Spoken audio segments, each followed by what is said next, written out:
ವೇದಿಕೆಯಲ್ಲಿ ಉಪಸ್ಥಿತರು ನಮ್ಮ ನೆಚ್ಚಿನ ಸಾಧಿಸುತ್ತಾ ಬಿಜೆಪಿಯವರು ಮೊನ್ನೆ ಏನು ಅಲ್ಲಿ ಎಲ್ಲ ಪಂಚಾಯತ್ಗಳಲ್ಲಿ ಮೈಕಟ್ಟಿ ಸುಳ್ಳುಗಳನ್ನು ಹೇಳಿಕೊಂಡು ಹೋಗಿದ್ದೀರಾ. ನಿಮ್ಮ ಸುಳ್ಳುಗಳು ಮೊದಲು ಹೇಳಿದನ್ನು ನೀವು ಯಾವ ಬಾಡಿಗೆ ಭಾಷಣಗಾರರನ್ನು ಕರೆಕೊಂಡು ಬಂದು ಸುಳ್ಳುಗಳನ್ನು ಹೇಳ್ತಾ ಇದ್ದರನ್ನು ಕೇಳಿಕೊಂಡು ಕುತ್ಕೊಳ್ಳುವ ಸಮಯ ಮುಗಿದಿದೆ. ಈಗ ಅಶೋಕ್ ರೈ ಅವರ ಕಾಲ ನಡೀತಾ ಇದೆ. ನಿಮ್ಮ ಪ್ರತಿಯೊಂದು ಸುಳ್ಳು ಅದಕ್ಕೆ ಪ್ರತ್ಯುತ್ತರವನ್ನು ಅದೇ ನೀವು ಎಲ್ಲಿ ಸುಳ್ಳುಗಳನ್ನು ಹೇಳಿದ್ದೀರಿ ಅದೇ ಪಂಚಾಯತಿಯಲ್ಲಿ ನಿಮ್ಮ ವಿರುದ್ಧ ನಾವು ಪ್ರತಿ ಸುಳ್ಳಿಗೆ ಪ್ರತಿ ಸತ್ಯವನ್ನು ನಾವು ಹೇಳಿಕೊಂಡು ಹೋಗುವ ಕಾಲ ಬಂದಿದೆ. ಈಗ ಸಮಯ ಬದಲಾಗಿದೆ. ಅಶೋಕ್ ರೈ ಅವರ ಪರ್ವ ಆರಂಭವಾಗಿದೆ.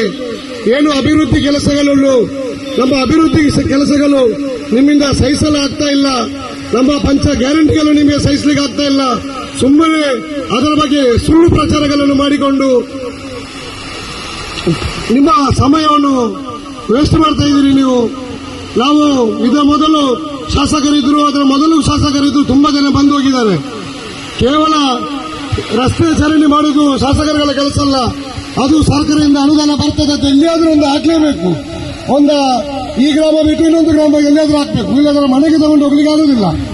ಆ ಕೆಲಸವನ್ನು ಮಾಡಿ ಮುಗಿಸಬೇಕು. ಏನಾದ್ರೂ ಮಾಡುವುದಾದ್ರೆ ನಮ್ಮ ಶಾಸಕರು ಯಾವಾಗ ಹೇಳ್ತಾ ಇರ್ತಾರೆ ಬೆಂಚ್ ಮಾರ್ಕ್ ಕೆಲಸ ಅಂತ ಕೆಲಸಗಳನ್ನು ಮಾಡಿ ತೋರಿಸಬೇಕು. ಮೆಡಿಕಲ್ ಕಾಲೇಜ್ ಆಗಲಿ, KMF ನಲ್ಲಿ ತರುವಂತಹ ಕೆಲಸಗಳಾಗಲಿ, ನಮ್ಮ ಉಪ್ಪಿನಹಳ್ಳಿ ದೇವಸ್ಥಾನಕ್ಕೆ 350 ಕೋಟಿ ತರುವುದನ್ನಾಗಲಿ ಅಂತ ಕೆಲಸಗಳನ್ನು ಮಾಡಿ ತೋರಿಸಬೇಕು ಹೊರತು ಸುಮ್ಮನೆ ರಸ್ತೆ ಮಾಡಿ ಚರಂಡಿ ಮಾಡಿ ಅದನ್ನು ಶಂಕುಸ್ಥಾಪನೆ ಮಾಡೋದು, ಅದನ್ನೇ ಉದ್ಘಾಟನೆ ಮಾಡಿಕೊಂಡು ಕೂತ್ಕೊಳ್ಳುವಂತ ಕೆಲಸ ಅಲ್ಲ ಅಂತ ಹೇಳಿಕೊಂಡು ಅದನ್ನು ಕೂಡ ಆ ರಸ್ತೆಯನ್ನು ಮಾಡಿದನ್ನು ಕೂಡ ಸರಿ ಮಾಡಲಿಲ್ಲ. ಅದರಲ್ಲಿ 40% ಪಡೆದುಕೊಂಡು ಮತ್ತೆ ಕಾಂಟ್ರಾಕ್ಟರ್ಗೆ ಎಲ್ಲಿ ಅದನ್ನು ಸರಿ ಕೆಲಸ ಮಾಡಲಿಕ್ಕೆ ಆಗ್ತದೆ, ಅದನ್ನು ಮತ್ತೆ ಹೇಳಲಿಕ್ಕೆ ಆಗ್ತದೆ, ಕಾಂಟ್ರಾಕ್ಟರ್ಗೆ ಬೈಲಿಕ್ಕೆ ಆಗ್ತದ ಇದು ಸರಿಯಾಗಲಿಲ್ಲ ಅಂತ ಮಾತಾಡ್ಲಿಕ್ಕೆ ಗೊತ್ತಿಲ್ಲ, ಮೊದಲೇ ತಗೊಂಡಾಗಿದೆ. ಅದಕ್ಕೆ ನಮ್ಮಂತ ಶಾಸಕರು ಬೇಕು. ₹1 ತೆಗೆಯದೆ ನೆಕ್ಸ್ಟ್ ಅವರು ರಸ್ತೆ ಸರಿ ಮಾಡದಿದ್ರೆ ಅವರನ್ನು ಕರೆದು ಹಿಗ್ಗ ಮುಗ್ಗ ಬೈಯುವಂತ ಕೆಲಸವನ್ನು ಮಾಡ್ತಾರೆ ಅಂತ ಹೇಳ್ಕೊಂಡು ಅವಕಾಶಕ್ಕಾಗಿ ಧನ್ಯವಾದ.